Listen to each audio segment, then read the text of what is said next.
Hi Divas!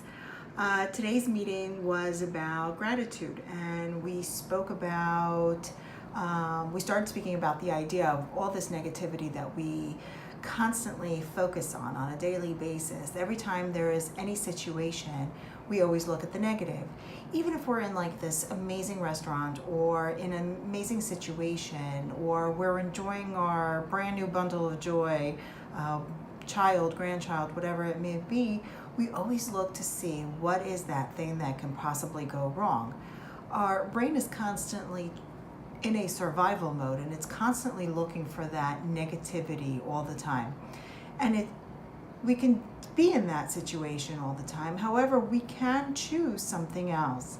We can choose to look at the brighter side of things and enjoy the moment, enjoy that restaurant that we're at, or enjoy that baby that we're holding, and not necessarily looking at the worst case scenario.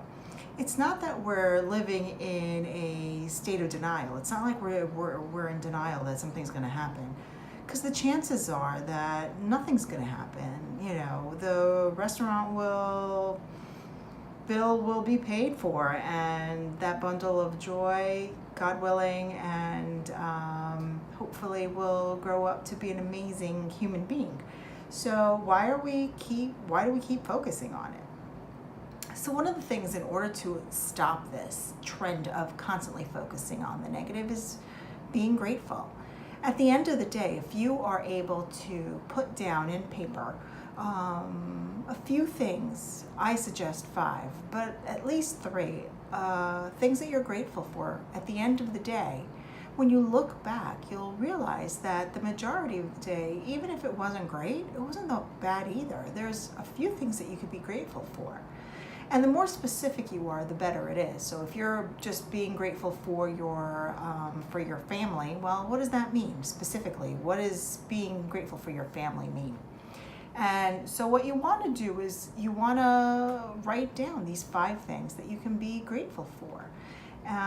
They say that if you end your day with gratitude, by writing down what you're grateful for, you sleep better. And if you sleep better, you wake up better. And so if you start it today, tomorrow might be just a little bit better just because you started today. Now, writing your what you're grateful for once in a while is great, but it's not necessarily going to make a big change. And if you do it, a couple of days in a row, also, this is not something that all of a sudden you're going to wake up the following morning and go, woohoo, things are great now.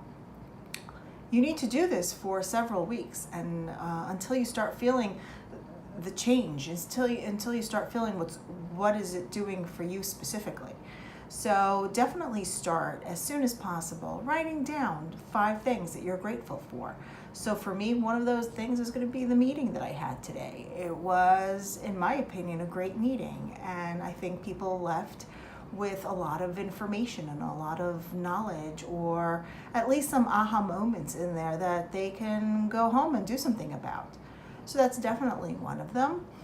And there's going to be another 4 of them somewhere in there throughout the day, and you need to make sure that you practice this on a daily basis for several weeks before you can actually feel a difference.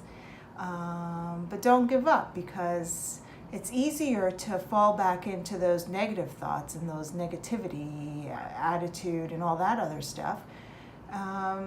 This takes a little bit of refocusing, but it's your choice, and you get to choose whether you want to live in all this negative or all this positive. And I think that we've been doing negative for a long time. I think it's time for the positive. So I hope you start tonight. Write down 5 things before you go to sleep. Take out a notebook. Pick up a piece of paper. It doesn't really need to be something grandiose, some kind of journal or something. It could be something simple, as a leftover notebook from last year from the children. So write 5 things that you're grateful for. Something, it could be some days are not going to be easy. They're going to be, I'm grateful for the cup of coffee that was, I was able to drink it when it was still quiet in the house.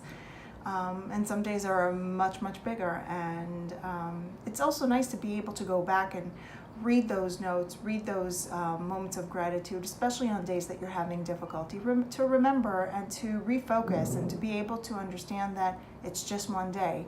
It's not the whole week that's horrible. It's not the whole week that's been difficult. It might have been just one moment or one day and not the whole time. So I hope you start tonight, and I hope it makes a big difference in your lives.